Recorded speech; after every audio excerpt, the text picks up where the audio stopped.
এইখানে টাওয়ারের light fitting করা হইতেছে। এই দেখেন এখানে ড্রিল মেশিনটা ড্রিল করা হইতেছে। এখানে আমরা কি করলাম, আর্থিং রড দিলাম, আর্থিং পাইপ ডালুম। এখানে টাওয়ার লাইটের কাজ চলতেছে।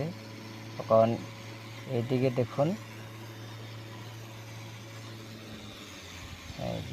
এখানে রেঞ্চগুলো ফালানো আছে, নাট বোল্ট এই দিক দিয়ে।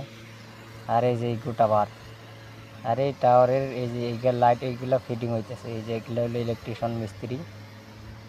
হ্যাঁ, এটা মানে আজকে দিনের ভিতরে ফিট করিয়া দিতে লাগে। আর এই আরও মেশিন দিয়ে হল করা হইতেছে। এটা আর্থিং পাইপ হবো, এই টাওয়ার লাইটের 3 জায়গায় আর্থিং হবে। চারিদিকে লাইট ফিটিং করা হয়েছে। এখন খালি কেবলে তার লাগাইতেছে বক্সের মধ্যে। তারপরে ট্রেনের সানমা বসিয়ে এখন কত উঁচা। এটা হলো আরও মেশিন। আর এখানে একটা হোল করছে, এই যে দেখা যায়।